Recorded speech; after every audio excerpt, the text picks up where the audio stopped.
My name is Theseus, king of Athens after the tragic passing of my late father, King Aegeus. My story begins far away from here in the land of Troezen, where my mother Aethra was born.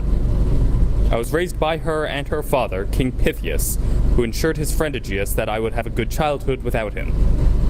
When I was born, my father told my mother to have me lift up a great rock with his sandal and sword beneath it when I came of age.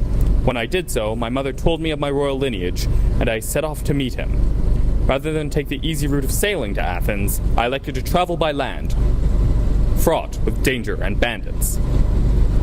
My first of 6 labors was the giant Periphetes, who killed people with a great club and robbed them. When he tried to kill me, I stopped him and told him I didn't believe his club was pure bronze, so the dullard gave me the club, with which I slew him. It was a very nice club, so I kept it. Secondly, I faced Sinis the Pine Bender, who would bend pine trees, hence the name, and tie travelers to them and kill them by ripping them apart when he let the tree go. I figured fair was fair and killed him in this same manner. As I traveled, I encountered the Crommyonian sow and was able to kill it with a great club I had taken from Periphetes.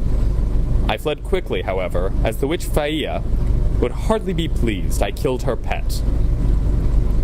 Fourth was Skyron, the great bandit. He would rob his victims and force them to wash his feet. When they bent down to do so, he would kick them down a cliff into the maw of his pet turtle. It was a big turtle. Almost to Athens, I stopped at the city of Eleusis, ruled by the monstrous king Cercyon, who buried his own daughter, Alope, alive for merely bearing a child with Poseidon. He would challenge travelers to a wrestling match, and to the winner went the city. To the loser went death. I accepted his challenge, and we began. The brute was strong, I'll give him that. He nearly crushed me to death. However, I broke free of him, and my skill was enough that I was able to beat him, the blow so great it caved his head in.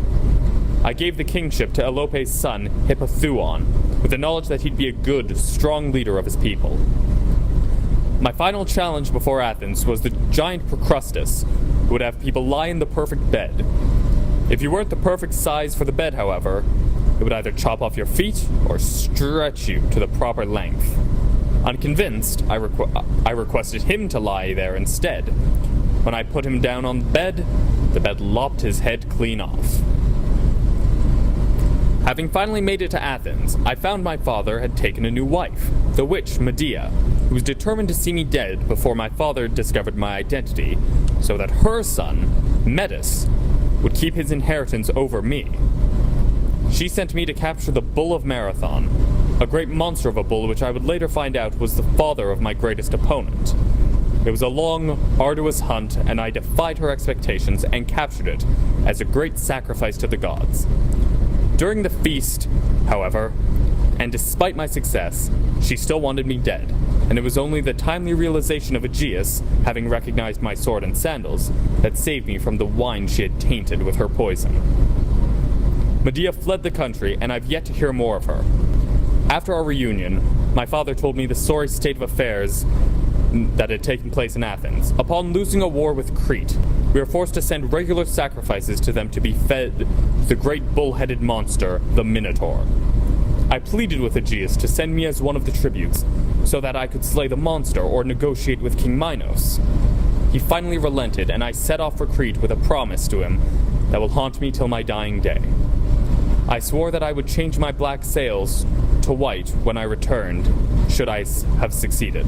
I arrived on Crete and met with King Minos, who refused to let my people out from under his thumb. I asked what should happen upon the death of the Minotaur, and he merely scoffed.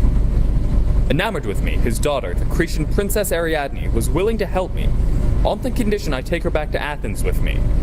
She gave me a ball of yarn that would help navigate the labyrinth made by Daedalus to keep the Minotaur captive, and find my way out once I slew the beast. I finally had a plan, and I began searching the maze for the Minotaur.